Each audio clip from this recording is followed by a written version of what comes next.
तो मगराहाट पश्चिम और diamond harbour इन्हीं दो एरिया के 15 बूथों पर शनिवार को पुनर्मतदान हुआ और इस दौरान भी टीएमसी और बीजेपी कार्यकर्ताओं के बीच हल्की झड़प हुई। हालांकि भारी सुरक्षा बलों की तैनाती ने माहौल नहीं बिगड़ने दिया और इन 15 बूथ पर ईवीएम में गड़बड़ी के आरोप लगे थे।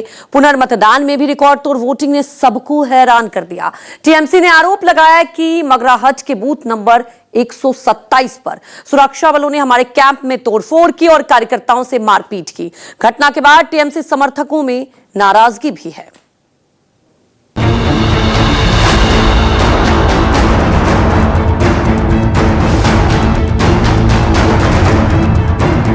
पुनर्मतदान से क्या बंगाल की तस्वीर बदलने वाली है?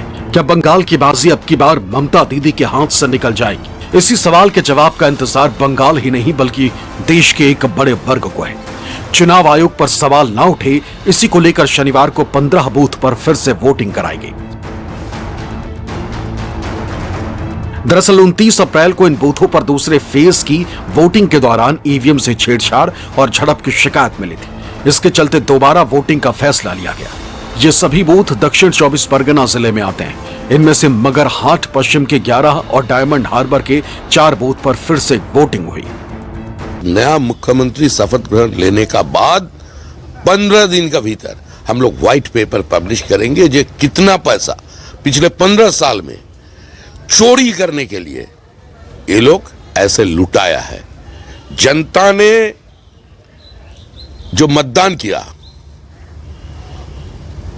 उसका ऊपर डाका डालने का प्रयास हुआ आज सुप्रीम कोर्ट में। जनता जो मतदान किया हम उसका ऊपर डाका डालेंगे। रीपोलिंग तो कई बार होती भी है, वो जब चुनाव आयोग तय करता है कि रीपोलिंग होनी चाहिए क्योंकि उनको लगता है कहीं गड़बड़ तो, लेकिन फिर भी बंगाल के मतदाताओं ने बहुत बढ़ चढ़ करके हिस्सा लिया कि इस लोकतंत्र के पर्व में बहुत शानदार चुनाव हुआ और मुझे पूरा विश्वास है कि भारतीय जनता पार्टी पूर्ण बहुमत से सरकार बनाएगी। पुनर्मतदान को लेकर भी टीएमसी और बीजेपी कार्यकर्ता आमने सामने आ गए, जिससे झड़प के हालात बन गए। लेकिन मौके पर तैनात सुरक्षा बलों ने किसी तरह की अनहोनी नहीं होने दी। हालांकि दिव्यांग वोटर्स के परिजनों ने शिकायत भी की, जिनका कहना था कि उन्हें वोटिंग में परेशानी हो रही। प्रॉब्लम है सर, कोई हैंडीकैप आदमी को वोट नहीं दे रहा है। उसको साथ उसका घर वाली जा रहा है, मम्मी जा रहा है, भैया जा रहा है, पापा जा रहा है, वोट नहीं दे रहा है। कौन है वो हैंडीकैप? यही है ना, इसको तुम्हारा नाम क्या है? अगली माँ नाम है। हाँ, तो क्या बता रहे हैं आप? बात किया? मैं गया था अंदर में ना, ऑफिसर ने बोल रहा है नहीं चलेगा, जिसका वोट उसका देना पड़ेगा। मैं पूछ रहा हूँ सर, जिसको आंख नहीं वो क्या करेगा? जिसको पैरालाइज है, उंगली नहीं चले वो क्या करेगा? भवानीपुर से ममता दीदी को टक्कर दे रहे शुभेंदु अधिकारी ने फाल्टा में रीपोलिंग का मुद्दा उठाया, जिनका आरोप था कि कम से कम 60 बूथ पर फिर से वोटिंग होनी चाहिए थी, क्योंकि 15 नहीं इससे ज्यादा बूथ पर गड़बड़ हुई। वहीं टीएमसी सांसद ने स्ट्रांग रूम की सुरक्षा को लेकर सवाल उठाए। जो हुआ मगराहाट वेस्ट में वेलकम है। डायमंड हार्बर में हाउस भी ज्यादा बूथ में होना चाहिए था, ओनली 4 बूथ में हो रहा है और पूरा फॉल्टा सेगमेंट में होना चाहिए। कम से कम 60 बूथ में तो होना ही चाहिए। फाल्टा का अभी तक ऑर्डर का नहीं है, फाल्टा का आएगा ऑर्डर। कुछ ना कुछ सोच रहा है, उसमें कोई प्रोसीड्योर होता है, वो सीसीटीवी फुटेज और दूसरा ऑब्जर्वर का रिपोर्ट, प्रिजाइडिंग ऑफिसर का हैंडबुक, बड़ा कुछ सिस्टम है, वो सिस्टम लेकर वो कर रहा है। हमारा शक होता है कि काउंटिंग सेंटर के अंदर स्ट्रांग रूम के पास बाहर के लोग आ जाते हैं, बीजेपी के लोग आ जाते हैं। हम तो चाहते हैं कि हर तरफ का होशियारी पालन किया जाए, वो नहीं हो रहा है। स्ट्रांग रूम वही जगह है जहां वोटिंग के बाद ईवीएम मशीनों को रखा गया है और 4 मई की सुबह से वोटिंग की गिनती शुरू होगी। टीएमसी और बीजेपी दोनों दल के कार्यकर्ता स्ट्रांग रूम के बाहर जमे हुए हैं ताकि किसी तरह की गड़बड़ी ना की जा सके। साथ ही सुरक्षा बल भी मोर्चे पर डटे हुए हैं। Bureau report, news 24। तो 4 मई को मतगणना से पहले टीएमसी आज कोर्ट से झटका भी लग गया और सुप्रीम कोर्ट ने केंद्र सरकार के कर्मचारियों की नियुक्ति को चुनौती देने वाली टीएमसी की याचिका खारिज कर दी है। जस्टिस पीएस नरसिम्हा और जस्टिस जयमाल्या बागची के बेंच ने कहा है कि चुनाव आयोग का 13 अप्रैल को जारी सर्कुलर नियमों के खिलाफ नहीं है और चुनाव आयोग को कर्मचारियों का चयन करने का पूरा अधिकार है, चाहे वो केंद्र के हों या राज्य के। और इससे पहले कोलकाता हाईकोर्ट ने भी टीएमसी की याचिका को खारिज कर दिया था। देखिए इस पूरी रिपोर्ट में।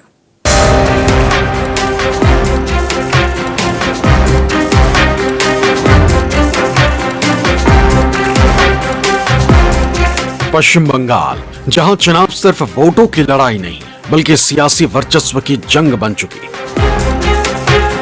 एक तरफ ममता बनर्जी और उनकी पार्टी टीएमसी, दूसरी तरफ चुनाव आयोग जिस पर बार बार सवाल उठते रहे। आरोप, पलटवार, धरना प्रदर्शन, बंगाल की राजनीति में यह सब अब आम बात हो चुकी। चुनाव के बाद भी राज्य में चुनावी गर्मी अपने चरम पर है। 4 मई को मतगणना है और उससे पहले सियासी हंगामा खत्म होने का नाम नहीं ले रहा है।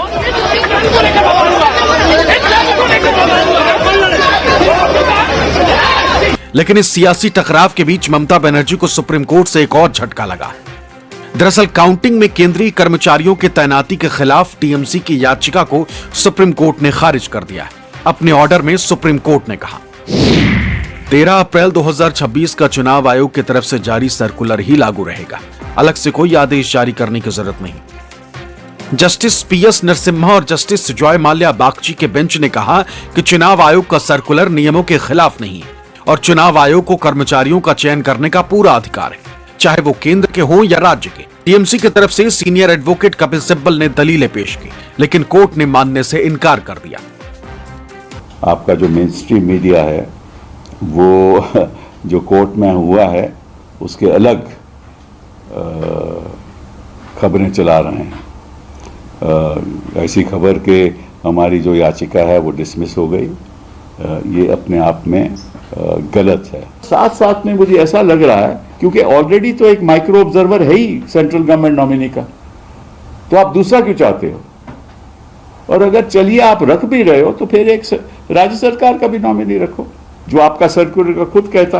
अब ऐसा लग रहा है कि भाजपा का ध्यान किसी और प्रदेशों में है नहीं जहां इलेक्शन हुआ है, न तमिलनाडु में, न केरल में और कहीं और भी नहीं।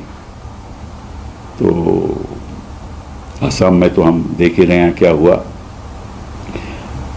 अगर ऐसा मतलब कि बंगाल, पश्चिम बंगाल हिंदुस्तान का, हिंदुस्तान ही में है ना, कहीं और तो नहीं है ना।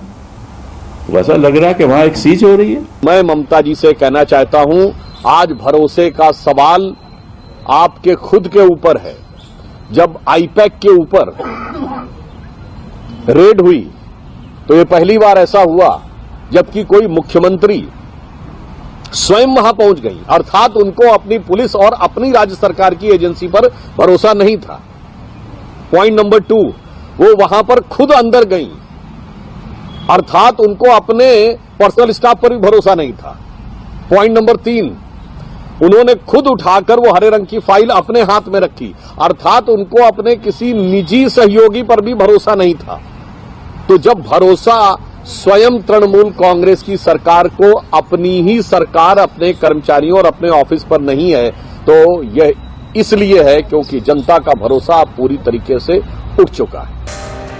सुनवाई के दौरान टीएमसी की ओर से कपिल सिब्बल ने निर्वाचन आयोग की निष्पक्षता पर सवाल उठाते हुए अदालत के सामने 4 मुख्य मुद्दे उठाए। पहला, सिब्बल ने आरोप लगाया कि आयोग गुपचुप तरीके से बैठकें कर रहा है और महत्वपूर्ण जानकारियां साझा नहीं की जा रही। दूसरा, आयोग को हर बूथ पर संभावित गड़बड़ी की जानकारी कहां से मिली। तीसरा, अतिरिक्त पर्यवेक्षक पर सवाल, उन्होंने कहा कि पहले से ही केंद्र सरकार का नामांकित माइक्रो ऑब्जर्वर मौजूद है, तो अब हर टेबल पर एक और केंद्रीय कर्मचारी की क्या आवश्यकता। चौथा, सिब्बल ने दलील दी कि सर्कुलर के अनुसार एक राज्य सरकार का अधिकारी भी होना चाहिए, लेकिन इसके बावजूद राज्य सरकार के प्रतिनिधि को नियुक्त नहीं किया जा रहा। इन आपत्तियों के जवाब में कोर्ट ने कहा, यह एक गलतफहमी, यह मानना सही नहीं है कि राज्य सरकार और केंद्र सरकार के कर्मचारी अलग अलग तरह के होते हैं। दरअसल दोनों ही सरकारी कर्मचारी हैं। कोर्ट ने कहा कि यदि हम ये मान लें कि काउंटिंग सुपरवाइजर और सहायक केंद्र सरकार के कर्मचारी होंगे तो इसे गलत नहीं कहा जा सकता, क्योंकि प्रावधान में स्पष्ट है कि इनकी नियुक्ति राज्य या केंद्र किसी भी पूल से की जा सकती है। हमारा सुप्रीम कोर्ट में पिटीशन ये था कि केवल क्यों सेंट्रल गवर्नमेंट का एम्प्लॉय को काउंटिंग सेंटर में अपॉइंट किया जा रहा है, क्यों स्टेट गवर्नमेंट का जो कर्मचारी है उसको बाद रखा जा रहा है। तो सुप्रीम कोर्ट ने हमारा ये नहीं माना, मांग नहीं माना। हमारे वकील बोला कि अगर फेयर होना है काउंटिंग तो सब मिला के करना चाहिए, लेकिन सुप्रीम कोर्ट नहीं माना। तृणमूल कांग्रेस को खारिज कर दिया, मुख्यमंत्री को भवानीपुर में खारिज कर दिया, सुप्रीम कोर्ट गया उधर भी खारिज ही खारिज। ये इसका माने कॉन्सिस्टेंसी है। जनता ने जो मतदान किया उसका ऊपर डाका डालने का प्रयास हुआ आज सुप्रीम कोर्ट में। जनता जो मतदान किया हम उसका ऊपर डाका डालेंगे, जनता का मत को छीन लेंगे, इसलिए वहां से सीआईए से हटा दो, अपना पुलिस को बैठा दो, और जैसे पंचायत चुनाव का नतीजा होता है, जैसे म्युनिसिपल चुनाव का अंतिम गणना की समय होता है, वही होगा। यही उसका उद्देश्य था। सुप्रीम कोर्ट ने अपने फैसले में साफ कहा कि चुनाव कराना और उसकी निष्पक्षता सुनिश्चित करना चुनाव आयोग की जिम्मेदारी है, और इस काम के लिए आयोग को यह अधिकार है कि वो केंद्रीय कर्मचारियों की तैनाती कर सके। कोर्ट ने यह भी संकेत दिया कि इस तरह की तैनाती को मनमाना या गैर कानूनी नहीं माना जा सकता है। दरअसल चुनाव आयोग ने 13 अप्रैल को मतगणना से जुड़ा एक सर्कुलर जारी किया था। इस सर्कुलर के अनुसार मतगणना की हर टेबल पर सुपरवाइजर या असिस्टेंट में से कम एक कर्मचारी केंद्र सरकार या पब्लिक सेक्टर यानी पीएसयू का होना अनिवार्य है। टीएमसी का आरोप है कि केंद्र सरकार के कर्मचारी बीजेपी के प्रभाव में काम कर सकते हैं, इसलिए राज्य सरकार के कर्मचारियों की भी नियुक्ति की जाए। टीएमसी ने यह शिकायत चुनाव आयोग से भी की थी। सुप्रीम कोर्ट से पहले यह मामला कलकत्ता हाईकोर्ट भी गया था। टीएमसी ने पक्षपात की आशंका जताते हुए हाईकोर्ट से हस्तक्षेप की अपील की थी, लेकिन कलकत्ता हाईकोर्ट ने इस आशंका को खारिज करते हुए आयोग के फैसले को वैध बताया था। Bureau report, news 24। तो पश्चिम बंगाल में जिस तरह से बम्पर वोटिंग हुई उसके बाद भी आपने देखा कि ये सवाल उठ रहा है आखिर 4 मई को क्या नतीजे आएंगे। इस पर भी आपको एक रिपोर्ट दिखाएंगे, लेकिन उसके पहले देख लेते हैं इस वक्त की सुर्खियां। पश्चिम बंगाल में मतदान खत्म हुआ, रिपोल भी पूरा हुआ और अब बारी है आंकड़ों की असली कहानी समझने की। रिकॉर्ड तोड़ 91.8% मतदान ने नया इतिहास रचा है, लेकिन इस चमकदार आंकड़े के पीछे सिर्फ जन उत्साह नहीं बल्कि मतदाता सूची, चुनावी गणित और डिनोमिनेटर इफेक्ट की भी अहम भूमिका है। यानी जो दिख रहा है कहानी सिर्फ उतनी ही नहीं है। क्या है आंकड़ों की पूरी बाजीगरी, देखिए इस पूरी रिपोर्ट में।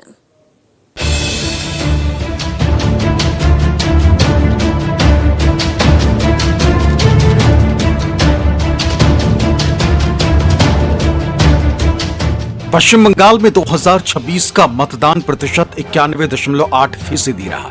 राज्य के चुनावी इतिहास में अब तक का सबसे ऊंचा आंकड़ा।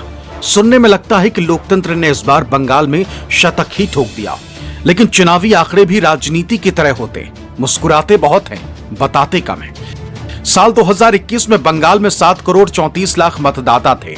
एसआईआर के बाद 2026 में मतदाता बचे 6,82,00,000 यानी 52 लाख मतदाताओं की कमी आई।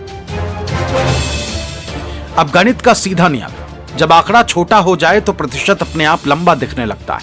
यानी पहले सूची पतली हुई, फिर मतदान मोटा दिखने लगा। बीजेपी का मानना है कि यह रिकॉर्ड मतदान राज्य सरकार के खिलाफ जनता के गुस्से और बदलाव की इच्छा का संकेत है। महिलाओं ने इस बार अपनी अस्मिता, अपनी सुरक्षा और अपनी इज्जत को सोचते हुए वोट किया है। 1,000-1,500 रुपए के लिए अपनी इज्जत के साथ कॉम्प्रोमाइज नहीं किया। इसीलिए आप वोटिंग परसेंटेज देखिए महिलाओं का, और जो कि रिजल्ट के माध्यम से आपको पता चले। लगता है कि इस बार बंगाल की इलेक्शन को अगर हम देखें, ये जो परसेंटेज आया बहुत हाई परसेंटेज है। बंगाल में लगभग 30% मुस्लिम है। आप अगर पहले से ही मुस्लिम बूथों पर देखेंगे तो मुसलमान बूथों पर हाई परसेंटेज वोटिंग पहले से ही रिकॉर्डेड है 2019 ऑनवर्ड्स, मुझे तो पता ही है। तो अभी जो बढ़ रहा है तो स्वाभाविक रूप से वो हिंदू बूथों पर वोटिंग परसेंटेज बढ़ रहा है। पिछले जो लास्ट 19 से अगर ट्रेंड देखें तो ज्यादातर हिंदू वोट बीजेपी के पक्ष में आया इस स्टेट में। उसके साथ साथ जो बाहर काम करने वाले माइग्रेंट लेबर्स, माइग्रेंट जो लोग हैं वो भी आए हैं इस बार वोट देने के लिए, क्योंकि एसआईआर होने के बाद एक पहला वोट है। अब जरा असली वोटों की कहानी सुनिए। 2021 में 6,04,00,000 लोगों ने वोट डाला था। 2026 में यह संख्या बढ़कर 6,26,00,000 हो गई। यानी कुल बढ़ोतरी सिर्फ 22 लाख वोटों की, यानी कुल इजाफा हुआ 3.6% का। मतलब वोट बढ़े जरूर, लेकिन उतने नहीं कि प्रतिशत की छलांग देखकर आप हैरान रह जाएं। मतदान का प्रतिशत 82.3% से 91.8% कैसे? इसका जवाब है डिनोमिनेटर इफेक्ट। कुल मतदाता कम कर दीजिए, वोट लगभग उतने ही रहने दीजिए और प्रतिशत को उड़ान भरते देखिए। लेफ्ट का कहना है कि एसआईआर की वजह से मतदाता सूची छोटी हुई है, यही कारण है कि मतदान प्रतिशत में इतनी बड़ी बढ़ोतरी देखी जा रही है। बहुत ही कष्ट और परेशानी का सामना करके वो अपना वोट को संभाल पाए, वोट के अधिकार को, बहुत जद्दोजहद और लड़ाई से। तो जो कुछ अधिकार जद्दोजहद से मिलता है उसका प्रयोग लोग और ज्यादा ढंग से करते हैं, वो टेकन फॉर ग्रांटेड नहीं रहा। इसलिए जो बाहर थे वो भी आए, जो बीमार थे वो भी आए, इसलिए वोटिंग परसेंटेज बढ़ा है। अब सीटों की तस्वीर देखिए। 294 में से 242 सीटों पर 2021 के मुकाबले ज्यादा वोट पड़े, यानी ज्यादातर इलाकों में मतदाताओं ने लोकतंत्र की हाजिरी पूरी लगाई। लेकिन सबसे दिलचस्प ट्रेंड उन सीटों पर दिखा जहां मतदाता सूची से बड़ी संख्या में नाम हटाए गए।